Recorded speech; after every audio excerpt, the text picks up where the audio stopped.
Hi guys! Vous l'attendiez, enfin, le top flop Netflix 2018. Il y a beaucoup de séries dont j'ai pas eu le temps de vous parler et donc maintenant je vais vous parler un petit peu de celles que j'ai aimées et celles que j'ai beaucoup moins aimées avec un petit classement. On va commencer directement avec le classement flop et en quatrième position on retrouve une série que j'aurais bien mis dans les tops mais il y a beaucoup de choses qui m'ont déçu et qui font qu'elle se retrouve dans le flop mais vraiment à peu de choses près et donc c'est Altered Carbon qui est sorti en début d'année. Donc c'est une série qui est tiré du roman du même nom. C'est dans un univers cyberpunk.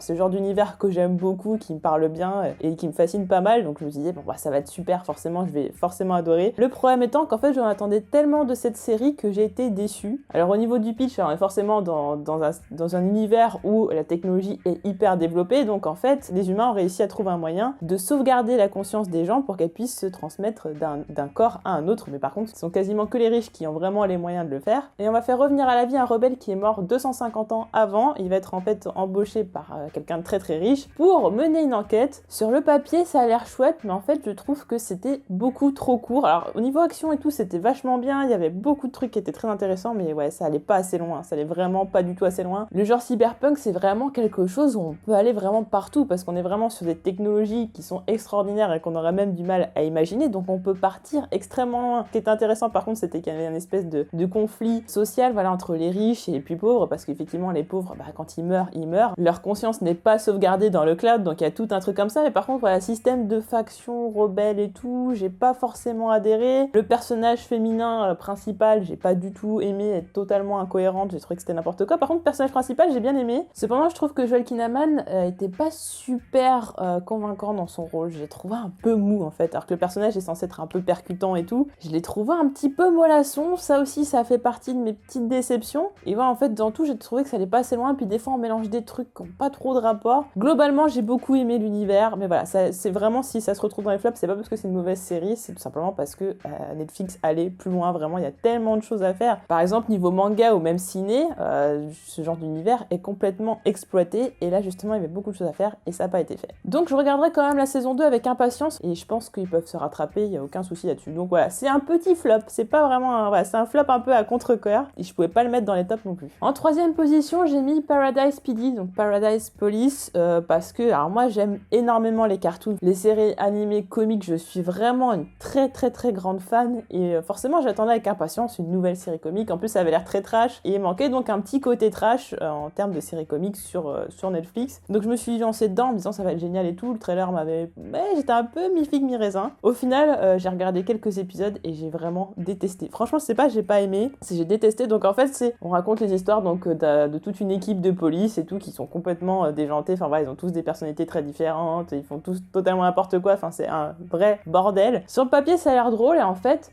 je sais pas, l'humour est vraiment pipi caca. C'est vraiment pas du trash genre American Dad ou South Park et c'est super bien fait et tout. Et j'adore parce que bon, l'humour trash, c'est pas un problème. Même s'il y a un peu de truc pipi caca, ça me dérange pas. Tant que c'est pas tout le temps. Mais là, enfin, je veux dire que la plupart des blagues, c'était juste scatophile. Donc au bout d'un moment, c'était juste dégueulasse. Je mangeais devant la série, c'était pas possible. Enfin, obligé de changer de série. C'était pas subtil. Je vais pas trouver drôle, alors que pourtant je suis plutôt bon public au niveau des séries comiques, j'en adore vraiment beaucoup. Et là ça passait pas en fait, les blagues scatophiles prenaient une telle place que c'était, je sais pas, enfin ils avaient pas d'inspiration, je sais pas, c'était juste un gros bordel mis en épisode, mais avec aucun sens derrière, enfin aucune subtilité, et du coup moi ça me parle pas, je veux dire, si on fait des blagues voilà, un peu enfantines, un peu faciles, faut derrière des trucs un peu plus subtils. Non là c'était juste, je trouve, de la facilité. Après je sais qu'il y a beaucoup de gens qui ont aimé, qui ont même adoré, moi j'étais très surprise parce que j'ai vraiment pas tout aimé. Après, c'est mon avis personnel, évidemment. Mais voilà, pourtant, je suis bon public, et là, ça passait pas. En deuxième position, on retrouve The Rain. Bon, The Rain, cette année, je pense que c'était très clairement la vidéo je me suis fait le plus lyncher. J'ai eu un déferlement de haine. J'ai vraiment détruit la série. C'était vraiment, j'ai pas du tout aimé, et j'ai pas trouvé beaucoup de points intéressants. Enfin, voilà, j'ai essayé quand même d'essayer de trouver des points intéressants, mais au bout d'un moment, j'aime pas. Je trouve qu'il y a rien qui est très bien dans cette série, donc je vais pas aller mentir. Voilà, j'ai été totalement honnête, et je m'en suis pris plein la gueule. Après, franchement, je m'en fiche. Enfin, ça me passe au-dessus de la tête. Au bout d'un moment, ça fait un moment que je suis sur YouTube, si je commence à prendre à cœur chaque truc, j'ai pas fini. Donc ouais, je m'en suis pris plein la gueule, mais bon, je me suis quand même bien déchaînée parce que j'ai trouvé que c'était mauvais. Donc The Rain, en fait, c'est une série post-apocalyptique où en fait, la particularité, c'est qu'en fait, l'eau va amener le virus qui va donc tuer les gens. Et donc on suit une jeune femme dont le père était scientifique, etc. Donc il s'est occupé un peu de découvrir tout un tas de choses par rapport au virus. Donc elle et son frère vont devoir s'abriter pendant l'apocalypse. Au début de l'apocalypse, évidemment, faut pas se faire toucher par l'eau, la pluie, la rivière, etc. Donc sur le papier, effectivement, encore une fois, ça avait l'air bien. Sauf que les personnages sont chiants, il y a tellement de trucs incohérents, des décisions débiles, le rythme est lent. Voilà, j'ai fait une critique là-dessus. Vous irez regarder, mais je crois que voilà, les points positifs que j'ai trouvés, ils se comptent vraiment sur les 5 doigts de la main. Et encore 5 doigts, je pense que c'est beaucoup. Voilà, j'ai donné sa chance à la série, j'étais pas partie des a priori ou quoi, le trailer m'avait plutôt emballé. Au final, tout ce qui était bien était dans le trailer, voilà, il y avait rien d'autre. C'était plat,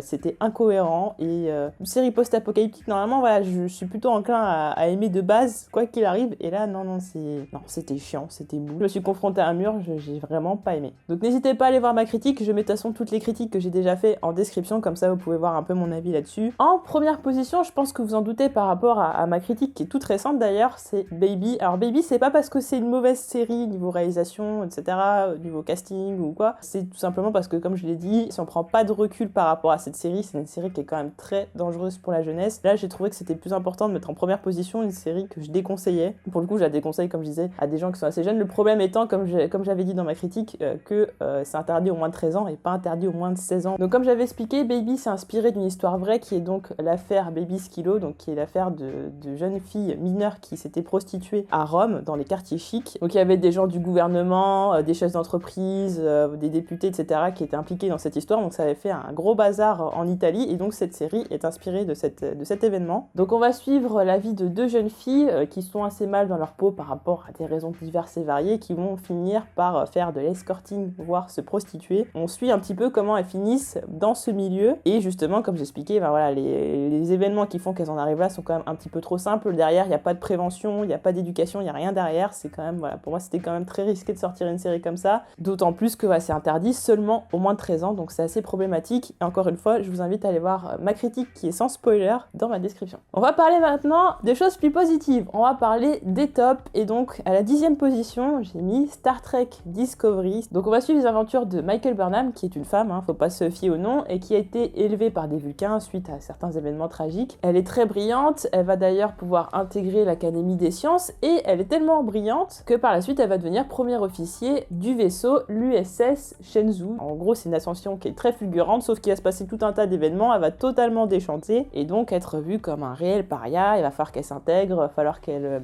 compose, qu'elle ait beaucoup de sang-froid, qu'elle se calme beaucoup, parce que c'est quand même quelqu'un d'un petit peu impulsif. C'est surtout quelqu'un de très arrogant, parce qu'elle a quand même été éduquée par des Vulcains et tout, donc forcément, c'est ça qui est intéressant, c'est qu'elle va devoir se mêler à des humains, et puis tout un tas d'autres races extraterrestres, elle va devoir composer avec eux, alors que les Vulcains sont assez arrogants, ne montrent pas leurs émotions et tout. Alors, je l'ai mis seulement en 10e position. Alors déjà, il faut savoir, c'est la première série Star Trek que je regarde, ce sera certainement pas la dernière. C'est un univers qui m'intéresse. Je connais pas grand-chose, à part des éléments de lore que tout le monde connaît, je suppose. J'ai pas vraiment de grosses connaissances là-dessus. J'ai bien aimé parce que déjà, visuellement, c'est fou. C'est vraiment incroyablement beau. Et on dit, mais enfin, il y a quand même pas mal d'épisodes. Je me dis, mais le budget, il va être juste pharaonique. Et franchement, c'était top. Dès le premier épisode, j'étais vraiment très emballée. D'ailleurs, ça part très très fort. Le début de la série part assez fort, donc on est vite dedans. Niveau casting, on retrouve Soneca Martin-Green, celle qui était pas du tout exploitée dans The Walking Dead, donc j'étais contente qu'on lui donne un rôle à sa hauteur. Et là, vraiment, c'est exploité. Même si, bon, il y a quelques trucs, j'y reviendrai plus tard, on aurait pu faire un peu mieux. On retrouve Jason Isaac qui joue Lucius Malfoy dans Harry Potter. Je trouve que ces acteurs jusqu'ici étaient des acteurs totalement sous-exploités, donc j'aime beaucoup Star Trek justement aussi parce qu'ils ont su mettre en lumière des acteurs qui étaient très bons et qui méritaient vraiment d'être sur le devant de la scène. Et Jason Isaac qui est juste incroyable, qui est charismatique, qui sait tout jouer d'ailleurs, c'est vraiment génial. Et on retrouve aussi Michelle Yeoh. Alors je m'y attendais pas trop, c'est quand j'ai vu les promos et tout, je me suis dit ah c'est chouette quand même. Le casting est très très bon, franchement c'est très très chouette. Il y a des twists qui sont très intéressants et étonnamment je les ai pas tous forcément vus venir. Il y en a certains oui mais d'autres non. J'aime l'ambiance du vaisseau, par contre j'aimerais bien qu'on découvre un petit peu plus de choses extérieures. Après d'après ce qu'on m'a dit, en général ça se passe plutôt à l'intérieur. J'aime l'ambiguïté des personnages qui sont pas tout blancs, qui sont pas tout noirs, voilà, qui sont un petit peu qui oscillent un petit peu entre les deux de temps en temps. Et on sait jamais sur quel pied danser, ça j'aime bien parce que du coup ça rend imprévisible pas mal de choses. Par contre, là où j'étais déroutée, et c'est pour ça aussi que se retrouve en 10e position, c'est parce que j'avais pas vraiment compris la tonalité de la série, c'est-à-dire que je savais pas du coup si c'était une série plutôt légère ou plutôt grave, parce qu'au début c'est très très grave, il y a des morts, etc. Je vais pas spoiler, il se passe des choses vraiment terribles. Et après, je sais pas, à un moment donné, on a un épisode juste, enfin pas longtemps après, où genre ils sont tous en train de danser en soirée en mode boîte de nuit. Enfin, j'ai pas compris en fait. Est-ce que c'est une série plutôt légère? univers et on voit le quotidien de gens dans le vaisseau, etc., qui vont faire des missions, il va arriver certaines péripéties, ou est-ce que vraiment on suit un fil conducteur qui va toujours être le même? Mais en fait, finalement, c'était un peu les deux. C'est-à-dire qu'il y avait vraiment un fil conducteur d'événements avec un point A qui commençait en début de saison, un point B qui se finissait en fin de saison. Et à côté, il y avait quelques événements qui étaient amenés, qui n'avaient rien à voir et qui étaient complètement dispensables, qui ne servaient pas du tout la saison, qui servaient à rien très clairement, et qui apportaient peut-être trop de légèreté. Limite, il y avait des épisodes, certains personnages étaient vraiment très caricaturaux, même certains personnages principaux à la fin de la saison, ça devient n'importe quoi. D'ailleurs, la fin de saison, j'ai pas trop aimé. Un personnage, par exemple, que j'ai détesté, enfin lui, voilà, il s'appelle Tyler. Si vous regardez la saison ou si vous l'avez déjà vu, voilà, Tyler, je le supporte pas. C'était juste, j'avais envie je sais pas, d'accélérer le temps dès que je le voyais, c'était pas possible. D'autres où c'est n'importe quoi, enfin des relations amoureuses qui ont ni queue ni tête, sachant qu'il y a certains personnages qui sont pas censés montrer leurs émotions aussi facilement et tout, qui tombent amoureux en 2 secondes, enfin voilà, il y a des trucs un petit peu incohérents. Mais voilà, ça reste des défauts qui étaient assez minimes, on va dire, voilà, on est sur du 70-30. On va dire 70% de satisfaction et tous les défauts représentent à peu près 30%, tellement j'ai vraiment adoré l'univers et je me suis quand même pas mal attachée à pas mal de personnages et je suis assez emballée par ce qui va se passer en saison prochaine. Et puis voilà, les twists et tout étaient très très bien amenés, donc série que je conseille. À la 9e position, on retrouve la 6e saison de Orange is the New Black. Donc dans cette 6e saison, nos héroïnes préférées se retrouvaient donc dans le quartier de haute sécurité de Litchfield, donc le quartier de tous les dangers où il y a des gangs et tout ça, et on risque de se faire poignarder au coin de la douche. Ça a amené une menace tellement grande avec des personnages très très forts qui eux sont déjà installés dans la prison et tout. C'était assez intéressant. Il y a pas mal de choses qui vont être assez dramatiques et tout qui vont arriver. Donc ouais, c'était une saison qui a rattrapé la saison d'avant, voire même les 2 saisons d'avant qui étaient pas ouf. Enfin, moi à un moment donné, Orange is the New Black, j'attendais que ça arrive la saison d'après, mais j'étais plus si emballée que ça. Hein. Vraiment la saison 5, j'ai pas été fan de fou. D'ailleurs, il me semble bien que c'était dans mon flop de l'année dernière. Et cette saison, par ses enjeux, a vraiment relevé le niveau. Par contre, il y a des personnages, à un moment donné, les gars, on n'a plus rien à raconter. Enfin, je veux dire, voilà, on arrive au bout de leur parcours, on arrive au bout de leur arc scénaristique. Vous pouvez plus faire grand chose avec ça. Et en fait, ils ont tellement bien compris ça. Je pense qu'en écrivant la saison 6, ils se sont dit, ouais, maintenant, on va plus pouvoir faire grand chose que de toute façon, la saison 7 sera donc la dernière. Donc, je suis contente que la série s'arrête en saison 7, même si je suis très attachée aux personnages et tout ça. Je pense que les personnages principaux, ceux qu'on voit le plus, on arrive vraiment à la fin, donc il était temps. Ça commence à être un peu longué, mais en tout cas, la saison 6, si vraiment vous avez arrêté Orange is the New Black avant, je vous conseille quand même de continuer de regarder jusqu'à la fin de la série. À la 8e position, j'ai mis Elite. Elite qui est donc un teen drama, et puis moi je me disais, mais voilà, moi j'ai 27 balais, un teen drama, ça va pas trop passer quoi. Enfin voilà, il y a une époque pour chaque chose et je pense que mon époque pour les teen dramas était passée. Donc j'étais assez curieuse évidemment comme tout le monde parce qu'il y a quand même certains acteurs de la Casa de Papel, donc forcément voilà, en termes de communication d'ailleurs ils ont beaucoup joué là-dessus en sachant pertinemment que les gens avaient tellement adoré la Casa de Papel et tellement les acteurs que forcément ils allaient regarder. Et j'ai été assez surprise, j'ai vraiment bien aimé, franchement j'ai regardé ça d'une traite. C'est sombre, c'est intéressant par les questions que ça soulève, il y a pas mal de messages de tolérance et tout ça, c'est pas juste un truc un peu trash par moment et tout, parce qu'il y a beaucoup de sexe, ça parle un petit peu de drogue, ça parle de vol, ça parle d'argent, enfin voilà, assez salement, enfin voilà, c'est de réputation, de choses comme ça, donc ça parle quand même de choses assez malsaines, mais c'est bien fait. Franchement, c'est vraiment bien fait, c'est hyper bien filmé, d'ailleurs j'ai trouvé ça, niveau réalisation, j'ai pas grand chose à dire non plus. Donc Elite, ça suit la vie de 3 adolescents qui vont rentrer dans un lycée UP, en fait ils vont avoir une bourse pour pouvoir rentrer là-dedans, puisque leur lycée précédent s'est effondré, donc il y a 3 personnages, un qui est un petit peu foufou et tout, vachement excentrique, l'une qui est donc musulmane et qui a été éduquée de façon très stricte, donc c'est un petit peu compliqué pour elle d'aller s'intégrer, ce genre de choses, sachant qu'en plus tous les préjugés, etc. Et on a un autre qui est très discret, qui est plutôt fleur bleue, qui est plutôt gentil. Donc 3 personnalités qui sont totalement différentes et qui vont devoir s'intégrer dans ce lycée super UP. Donc qui dit lycée UP dit forcément des gens riches, donc il y a forcément un clash entre les catégories sociales, etc. Donc voilà, les gens riches qui se foutent, parce que forcément les autres ont des bourses, donc ils n'ont pas d'argent, donc forcément on va se moquer d'eux, etc. On va se moquer de la religion ou des coutumes liées à la religion, on va se moquer du fait que un tel il couche pas avec tout le monde, enfin voilà, qu'il est plutôt romantique et plutôt fleur bleue plutôt que de coucher avec 50 000 nanas, enfin voilà, il y a pas mal de trucs comme ça. Et à côté, au fur et à mesure de la saison, on s'installe les messages de tolérance et tout ça, tout en installant quand même un truc glauque, parce que quand même il y a une histoire de meurtre, donc on va avoir cette enquête qui va être l'élément principal, et autour vont se greffer toutes ces histoires, ces liens qui vont se créer aussi entre des personnes totalement différentes et qui a priori n'avaient rien en commun. Donc ouais, c'est glauque, en même temps il y a beaucoup de trucs de tolérance, il y a des questions assez intéressantes, on parle aussi du sida et tout ça, par exemple j'ai appris des trucs que je connaissais pas du tout sur le VIH, j'étais assez étonnée d'ailleurs, on traite assez de tout. Et en soi le casting, alors à part le personnage principal, là, je sais même plus comment il s'appelle, je vous avoue, je l'ai tellement oublié le mec, Casperito, je l'ai totalement zappé, lui il sert à rien, enfin voilà, je veux dire, au niveau casting, autant le personnage est mal écrit, autant l'acteur je suis pas non plus hyper convaincue non plus quoi. On a Maria Pedraza qui jouait Alison Parker dans La Casa de Papel, qui est vraiment divine dans ce rôle, je trouve qu'il y avait vraiment personne d'autre qui aurait pu jouer ce personnage, elle a un truc assez mystique, assez mystérieux et envoûtant, et je trouve qu'elle est vraiment géniale dans ce rôle-là. Et ouais, il y a tout un côté de mystère, de trucs malsains qui se passent, de complots, ce genre de choses. Je vais pas dire c'est la meilleure série de l'année, mais c'est propre, c'est bien amené, et franchement ça m'a diverti. C'est assez imprévisible par certaines choses, et j'ai trouvé ça intéressant. Voilà, c'est un teen drama, j'avais des a priori dessus, au final j'étais très contente d'avoir regardé ça. En 7ème position, on retrouve Plan Cœur, donc une série française. Donc Plan Cœur, ça parle d'Elsa, une trentenaire qui s'est fait plaquer par son mec il y a quelques temps et qui s'en est toujours pas remis, voilà, elle veut pas retourner dans une relation avec des hommes, etc. Et une de ses amies, pour qu'elle reprenne goût à la vie, pour qu'elle revienne un petit peu plus vers les hommes, voilà, dans cette démarche de séduction, d'avoir une relation, etc., va donc lui payer un gigolo sans qu'évidemment elle le sache, pour pouvoir la courtiser, etc., pour que ça lui plaise à nouveau et qu'elle se remette, voilà, dans cette démarche de séduction. Évidemment, ça va partir en live, donc voilà, c'est tout l'intérêt de la série. Comme je disais, donc j'ai fait une critique dessus dans la description, c'est pour ça que je vais pas m'y attarder là maintenant. C'est vraiment chouette, c'était vraiment un coup de cœur, c'est rafraîchissant, ça fait du bien de voir ça. Ça tourne en dérision pas mal de trucs, il y a des situations totalement loufoques et en même temps c'est assez émouvant, ça attache beaucoup aux personnages, donc c'est une série que je conseille. En 6ème position, on retrouve Désenchanté, la série de Matt Groening. Là encore, j'ai fait une critique et je vous conseille de la voir parce que très honnêtement, c'est la vidéo dont je suis vraiment la plus fière depuis que j'ai fait YouTube. C'est vraiment ma vidéo préférée. J'espère que vous l'apprécierez également. Donc Désenchanté, qui raconte l'histoire de Bean, qui est une jeune princesse. Son père va absolument la marier. Voilà, son père il est un peu bourru. Hein, voilà, il a pas du tout de tact. Avec sa fille, c'est très conflictuel. Et donc forcément, elle a des règles de bienséance, etc. Enfin, voilà, tout ce qui convient à son rang. Et donc se marier avec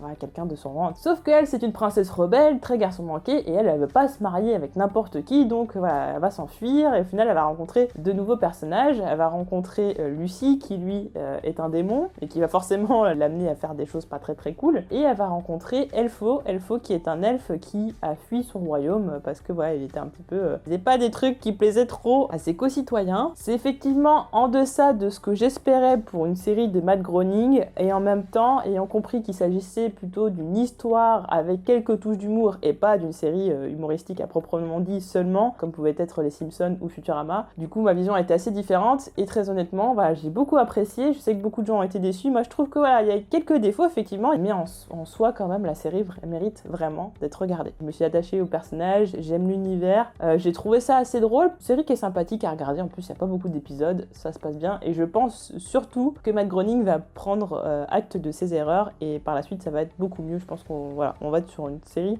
qui peut potentiellement être culte. En 5ème position, j'ai mis BoJack Horseman saison 5. BoJack Horseman, c'est une série que j'aime beaucoup. Et BoJack, plus le temps passe et plus je trouve que c'est une série artistique. Et donc cette saison, on avait des thématiques qui étaient encore différentes. Moi, j'avais peur justement qu'on n'ait plus trop de thématiques à aborder parce qu'on a été dans pas mal de chemins. On va quand même parler d'un deuil, on va parler de la drogue, on va parler aussi ce qui est un petit peu le côté Inception de la saison, c'est par rapport à tout ce qui va être renouvellement de séries ou annulation de séries, tout ce qui va être lié aux polémiques, est-ce que les polémiques vont justement mettre en cause le renouvellement d'une série, etc. Donc c'est un petit côté Inception que j'ai pas mal aimé. Après, les personnages vont évoluer, il va y avoir des histoires d'adoption, de bébés, on va revenir aussi sur le passé de certains personnages. Ça, c'est le genre de choses que j'aime beaucoup quand on part un peu dans l'introspection et qu'on repart justement sur les bases d'un personnage, de pourquoi il est comme ça, surtout dans une série qui est aussi intelligente, je trouve ça vraiment chouette. Il y a aussi tout ce qui va être thème de la séparation, comment se reconstruire après une séparation, est-ce que c'est une bonne idée tout de suite, est-ce que c'est pas trop tôt, le changement de vie, prendre conscience de ses erreurs et vouloir changer. Donc il y a pas mal de thématiques qui sont abordées que je trouvais très intéressantes. C'est une 5ème position, mais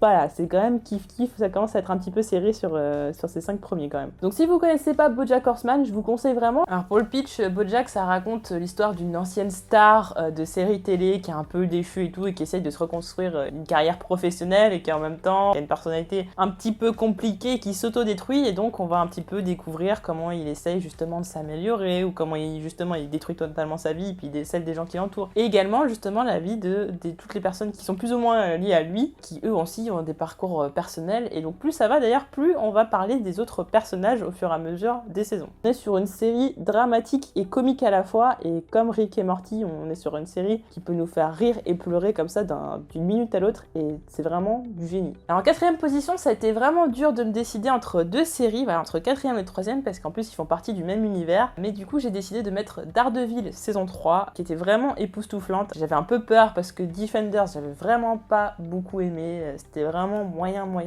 Et donc ça se passe très peu de temps après les événements de Defenders, donc Matthew est forcément dans un état pas terrible, hein, mais un état physique et psychologique vraiment déplorable. D'ailleurs ça m'a fait penser un peu au film Batman, hein, quand Batman il était pas du tout bien et qu'il en prenait plein la tronche et tout. La saison était très très bonne tout le temps. Justement, contrairement à beaucoup de séries de cet univers Marvel Netflix, où comme je disais, les 4 premiers épisodes c'était chiant et après ça partait très vite, autant Daredevil c'était génial tout de suite en fait. J'étais tout de suite dedans, j'ai vraiment adoré. Ils ont mis vraiment le paquet quoi, ils ont mis vraiment le paquet. Donc là on rentre beaucoup plus dans la psychologie du personnage qui est Matthew Murdock, et aussi celui de Daredevil, hein, c'est un petit peu l'alter ego. Et ce qui est intéressant, c'est que du coup on se pose beaucoup de questions. Est-ce que vraiment la justice peut vraiment l'appliquer tout le temps? Est-ce que la justice elle est juste? Est-ce que finalement le mal gagne pas toujours? Il y a un côté frustration parce que donc on a un gros méchant qui revient dans cette saison 3 et c'est Big Boss quoi, enfin lui et le problème c'est que ce méchant a toujours un coup d'avance, et donc Matthew qui est déjà dans un état d'esprit, enfin le mec qui limite il va sauter d'un pont d'une minute à l'autre, doit forcément mettre hors d'état de mire ce personnage, et sauf que ce personnage a toujours un coup d'avance, donc c'est très frustrant pour le téléspectateur parce que des fois on croit que ça y est c'est fini, le mec il va se faire attraper et tout, puis en fait non, et il y a pas mal de retournements de situation, puis après les autres reprennent l'avantage, mais en fait non. Et du coup il se passe beaucoup de choses dans cette saison, c'était vraiment incroyable, j'en ai pris vraiment plein les mirettes. Il y a aussi un épisode qui sort un petit peu de tout ça, c'est l'épisode sur Karen, on apprend des choses assez incroyables sur Karen. On dit mais au final c'est un personnage beaucoup plus complexe qu'il paraît. Moi elle m'énerve un peu, je la trouvais un peu chiante, genre voilà, un peu c'est un jour c'est comme ci, un jour c'est comme ça, je la trouvais vachement lunatique. Et en fait elle a des raisons d'avoir un caractère assez explosif, assez chiant et tout. Il y a que peut-être Foggy qui a un peu laissé de côté encore une fois, et encore il est quand même vachement important dans cette saison, mais voilà, entre Matthew et Karen, il y a vraiment un truc qui est super intéressant. Les personnages ils sont super bien écrits. Il faudrait qu'ils écrivent tous les personnages comme ça d'ailleurs. Moi j'ai pas eu le courage, je vous avoue, de regarder Iron Fist saison 2 et Luke Cage. Autant Luke Cage j'ai beaucoup aimé la saison 1, mais j'ai pas eu le courage en fait. J'ai pas Defender, ça m'a tellement dégoûté que j'ai eu la flemme. Par contre Daredevil, je me suis dit non, ça c'est un immanquable, obligé de regarder. Et il va se passer des choses dramatiques, il va se passer ça va être très émouvant surtout, ça va être assez impressionnant. Après, il n'y a pas beaucoup de combats, ça c'est ce qui m'a manqué. Il y avait moins de combats que je trouve qu'à l'habitude. La fin de saison, par contre, il y a par exemple un gros combat en fin de saison, je finis en 2 secondes.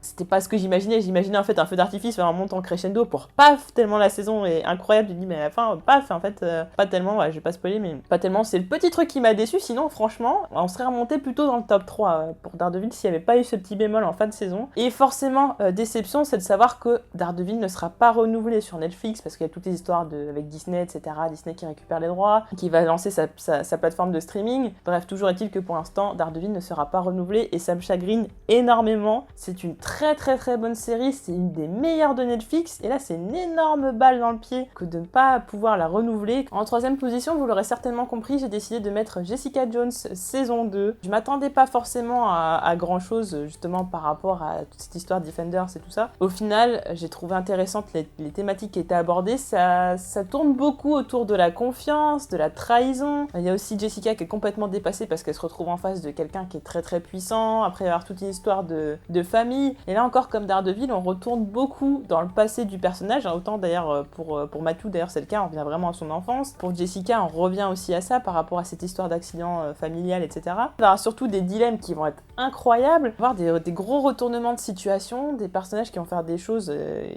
qui vont nuire à Jessica indirectement ou directement, qui sont censés être plutôt bienveillants, d'autres qui vont partir dans des voies, on sait pas trop si justement ils vont être encore amis avec elle ou pas. Enfin, voilà, au niveau amitié, ça va être vraiment un gros bazar. Est-ce qu'elle va faire confiance à des personnes qui reviennent dans sa vie comme ça? Est-ce que justement elle doit s'en méfier? Est-ce qu'elle doit faire confiance à ses amis ou non? Certaines personnes vont vouloir profiter d'elle, donc il y a tout un tas de problématiques qui sont intéressantes et justement voilà, on revient vraiment aux fondamentaux du personnage. Et ces saisons de Daredevil et Jessica Jones ont beaucoup de points communs par rapport à ça parce qu'il va y avoir tout un dilemme familial, etc. Et surtout, Jessica va devoir aussi avancer avec ses souffrances et de voir qu'elle s'accepte aussi en tant que personne. Il y a aussi tout ce qui était très intéressant aussi, c'est que c'est une des rares fois, je trouve, parce que dans les séries Marvel, j'ai l'impression, voilà, les gens ils ont des super pouvoirs. Ok, c'est impressionnant sur le moment, puis après tout le monde s'en fout. Et ça, je comprenais pas trop. Et autant Jessica, justement, on la pointe du doigt comme si c'était un monstre et tout ça. Donc il y a tout ce truc où justement ce décalage des gens, les gens qui ont peur de ce qu'ils comprennent pas. Est-ce que du coup elle doit s'éloigner un petit peu des autres humains ou est-ce qu'elle doit continuer de vivre normalement? Est-ce qu'elle doit se justifier? Le moindre acte peut être mal interprété et ça c'était super intéressant. Donc ouais, une saison qui était top et vraiment je la conseille. En deuxième position, j'ai mis mon coup de cœur de cette fin d'année. Je viens de la finir vraiment très récemment cette série. C'est les nouvelles aventures de Sabrina. Là encore, je m'attendais à un teen drama, que j'allais pas aimer, que c'était pas de mon âge, etc. Je me doutais que c'était un petit peu différent de la série Sabrina, apprentie sorcière que je connaissais quand j'étais petite, dont j'ai de très vagues souvenirs. Je me souviens que c'était un petit peu mielleux, voilà, c'était mais ceci, cela, puis les tantes qui étaient un petit peu, voilà, qui faisaient un petit peu n'importe quoi. Bon, voilà, mais c'était tout mielleux, c'était tout mignon. Maintenant, on a besoin de séries choc, donc c'est très différent. Donc Sabrina a 16 ans, elle est mi-mortelle, mi-sorcière, parce que son père était donc sorcier, et donc elle côtoie un lycée de mortels, donc un lycée tout à fait normal, sauf que la nuit de ses 16 ans, la nuit où elle va avoir ses 16 ans, en fait, elle doit choisir entre sa vie de mortelle et sa vie de sorcière, sachant que sa vie de sorcière va lui donner beaucoup de privilèges, mais à côté, elle ne verra plus ses amis, elle devra changer d'école, etc. Donc elle doit faire un choix entre les deux, et forcément, ce choix aura des conséquences énormes, et donc forcément, voilà, à partir de là, on va partir sur tout un tas de choses. À la base, Sabrina l'apprentie sorcière, c'est un comics, et en fait, les nouvelles aventures de Sabrina, c'est tiré du spin-off du même nom, Chilling Adventures of Sabrina, et du coup, c'est un spin-off qui est horrifique, c'est vraiment les histoires de Sabrina, mais version horrifique, et là, on est totalement là-dedans. On n'est plus du tout dans le truc mielleux à l'ancienne, avec des couleurs, etc. On est dans du gore, dans de l'horreur, dans du très creepy, parce que c'est extrêmement creepy. J'aime cette série parce que ça reprend vraiment tout ce que j'aime. C'est-à-dire, il y a un petit côté Tim Burton, il y a un petit côté Harry Potter, et il y a surtout un côté trilogie du samedi, là, toutes ces séries à l'ancienne, là, trilogie du samedi, ça reprend vraiment ça, les Charmed, les Buffy, etc. Je trouve qu'il y a vraiment ce côté-là, donc 3 trucs que j'aime beaucoup. On a pris vraiment le meilleur de chaque chose. Et autant, alors les premiers épisodes, j'avais un petit peu du mal, parce que peut-être il fallait que je m'adapte un petit peu, et en fait, c'est vraiment chouette. Il se passe des trucs, c'est incroyable, vraiment, il y a des retournements de situation, il se passe des choses, mais c'est malsain, mais c'est tellement bien fait. Déjà, niveau esthétique, j'aime beaucoup. Comme je disais, ça c'est un petit peu du Tim Burton dans l'esthétique. En plus, on est dans les années 60 et tout, donc ça a vraiment une esthétique particulière. Alors après, bon, le seul truc qui est énervant, c'est Sabrina avec son copain. Son copain, Harvey, je le supporte pas du tout. Enfin, je peux pas l'encadrer. Mais bon, à la fin de la saison, il devient beaucoup plus intéressant parce que le mec, sinon, il est mou pendant toute la saison. Chiant. Le personnage principal qui est Sabrina, je la trouve un petit peu arrogante et elle m'énervait quand même pendant pas mal de temps dans la saison. Et au final, son côté arrogant est énervant parce qu'elle fait plein de bêtises et qu'elle se croit toujours plus intelligente que tout le monde. En même temps, ça amène plein de situations intéressantes et justement, quand elle va prendre des coups et qu'elle va les rendre, ça rend assez badass ce personnage. Niveau casting, c'est très chouette. D'ailleurs, on retrouve Miranda Otto qui jouait dans Le Seigneur des Anneaux, qui joue Tante Zelda et qui est mon personnage favori. On a l'impression qu'elle est méchante, qu'elle est hautaine parce que voilà, elle est très portée sur l'apparence. Il faut quand même plaire au coven et de la communauté et tout, des sorcières du coin. Et à côté, voilà, elle veut pas montrer qu'elle aime les gens, etc. Donc ouais, elle fait la fière, mais au final, c'est une vraie gentille. Et après, ouais, c'est malsain parce qu'il y a tout ce côté satanique, il y a des prières au nom de Satan, loué soit Satan, enfin voilà, des trucs comme ça. Enfin, c'est tellement, ça fait tellement bizarre d'entendre ça en fait. On a toujours l'habitude d'entendre Dieu, et puis là c'est tout l'inverse, tout est le sang, Satan, le diable, les démons, etc. C'est le côté. Et en même temps, c'est pas pour autant que les sorciers sont tous méchants, mais en même temps, ils sont tous pour Satan. Enfin, c'est très bizarre. C'est très bizarre. Il y a des scènes qui sont assez gore. Je pensais pas à ce point-là dès le premier épisode. D'ailleurs, il y a un petit moment gore. Je me suis dit bon, c'est un petit moment, il y a un petit peu des fusions de sang, bon ça va, puis après, moment d'autopsie, on ouvre quelqu'un, puis on voit plutôt bien, ça va un peu loin, surtout dans l'esthétique, voilà, c'est machin, mais psychologiquement aussi, c'est space, hein. Il y a des dilemmes et tout qui vont être assez chauds, des trucs on se dit, mais qu'est-ce qu'on ferait à la place de la personne et tout. Vraiment, j'ai adoré, voilà, les premiers épisodes, j'ai un peu de mal, j'ai vraiment les trois premiers maximum, mais ensuite, j'ai vraiment été très fan, même l'épisode spécial hiver, Noël, machin, était très sympa. Par contre, petit bémol, c'est Salem. Alors Salem, dans la série et tout, l'apprentie sorcière, il parlait tout ça, bon c'était une peluche, mais c'était rigolo. Enfin, je veux dire, je suis sûre qu'il y a des gamins, ils ont cru que c'était vraiment un chat. Et là, Salem, il parle pas. Déjà, on le voit quasiment pas, il a 2 minutes de temps d'écran, alors je sais que c'est un peu chiant de dresser un chat et tout, machin. Mais bon, Salem, quoi. Salem, c'est... Salem, pas quand même un minimum. Donc ouais, il parle pas, il est jamais là, il sert à rien. Bon, un peu dommage. Par contre, ce qui est cool, c'est qu'on a rajouté un personnage, du coup, parce qu'il est dans le spin-off du comics, c'est Ambrose, que du coup, on connaissait pas, on a forcément, du coup, pas connu dans la série principale, qui apporte un petit côté différent. Je trouve, ouais, franchement, les personnages sont chouettes, les méchants comme les gentils. Le casting est fou, les personnages sont intéressants. Le scénario est dingue, je pensais qu'on allait partir sur des histoires qu'on s'en fout totalement et tout, mais en fait il y a un vrai fil conducteur, parce que même s'il se passe certaines choses à gauche à droite, ça revient toujours pour l'histoire principale et qui va avoir des conséquences. Voilà, les choix ont des conséquences derrière et elles sont pas minimes, et j'aime beaucoup ça. Vraiment, très bonne série, gros coup de cœur, je suis devenue vraiment accro à cette série quand j'ai fini. C'est une des rares séries où quand j'ai fini, j'étais pas bien, en fait, je vais regarder quoi en fait, c'est terrible. C'est creepy, c'est gore, c'est psychologiquement dérangeant, c'est très violent par moments, mais à côté il y a des choses aussi plutôt mignonnes, enfin émouvantes et tout. Et c'est chouette, franchement, on s'ennuie pas. Faut regarder, franchement, faut regarder. En première position, je pense que vous l'aurez compris parce que j'en ai parlé un tas de fois, mais pas possible, c'est Ozark saison 2. Ozark, si vous l'avez pas vu, il faut absolument regarder ça, c'est vraiment génial. Alors effectivement, beaucoup de gens comparent ça à Breaking Bad, mais c'est quand même très différent. Mais effectivement, sur la psychologie du personnage qui est un peu chiant dans la vie de tous les jours, et puis tout d'un coup il se retrouve à faire des trucs fous, c'est un petit peu ça. Donc Ozark, ça raconte l'histoire de Marty Bird, qui est un conseiller financier, conseiller en placement, etc., qui va donc faire des choses pas très catholiques, puisqu'il va travailler avec le cartel Navarro, avec son meilleur ami, sauf que son meilleur ami a doublé le cartel, et en plus est en contact avec les fédéraux, donc le cartel va le savoir, et donc va arriver le moment où donc Marty va être sur le point de se faire tuer, parce qu'il pense forcément le cartel que Marty est au courant, alors que ce n'est pas du tout le cas. Et donc pour se sauver et sauver justement la vie de sa famille, parce que sa famille allait y passer également, il va proposer donc de déménager vers le lac Ozark, de blanchir de l'argent pour le cartel Navarro, et forcément il va commencer à un moment donné à prendre, pas forcément à prendre goût, mais il va commencer à s'adapter à la situation et à être de plus en plus intelligent, et sa famille va devoir s'adapter à ça, donc au début c'est très très compliqué. Et donc dans cette saison 2, c'est clairement le déchirement de la famille, plus pouvoir faire confiance en les uns en les autres, il va se passer des choses... Ouais, c'est assez lourd comme saison, mais c'est...